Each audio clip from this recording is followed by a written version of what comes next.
Hello people of YouTube. This video is to show you how to turn a slash 4x4 into a buggy. This is the backslash conversion. As you can see here, I've got a slash 4x4. You can see when you take the body off, it's been upgraded to a Novak 4.5 system, but that doesn't matter for the conversion at all. First few things you're going to need in order to do this conversion. You'll need a spare set of bumpers here. The reason you'll need those is that you will be cutting the front bumper. You need to keep them in place in order to keep your pins in for the suspension. Also, you'll be cutting the rear bumper off completely, but you'll also need to keep this in to keep your pins in, and also to keep the sway bar in if you have sway bars. You can pick up a set online pretty cheap, spare ones.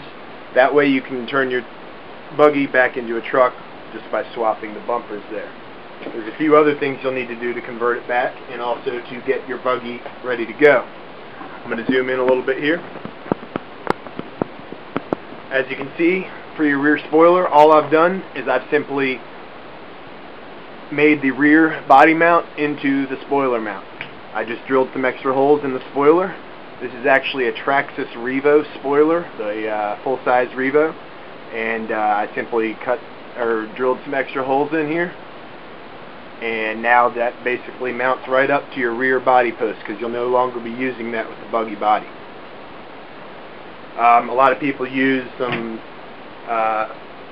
other mount systems, but I found that was the easiest and cheapest way to do it, so I'm happy with it. In the front, all you'll need to do is actually just remove your front body post, because most buggy bodies, you're not going to be doing anything up there, and so you won't need that. If you take a look closely here, you can see I've got some custom mounts I've built here.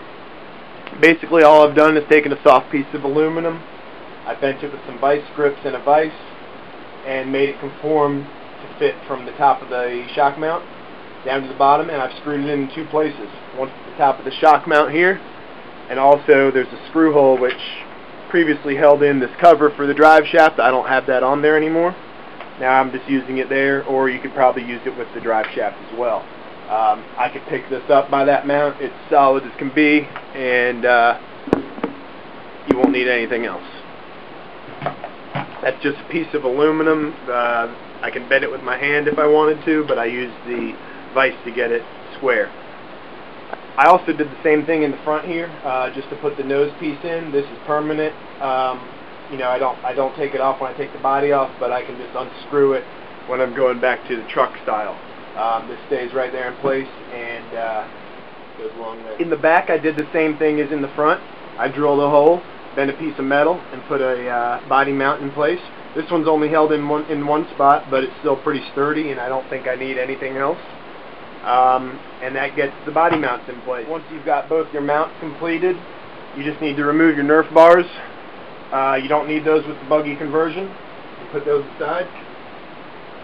As you can see here, the body fits pretty snugly. It's a small stretch on the back there. You can see it's not quite the same width as the truck, but with just a simple little pull, it slides right over top of that. And I actually like the way that fits, because it actually fits on there snugly without even putting body pins on there. Now, of course, I'm going to put body pins on there when I run it, but basically what you have here is a ready-to-go buggy. In case you're wondering what body this is on the Traxxas Backslash 4x4, it is a Slipstream Proline body for the 8E. It's the 2.0 model.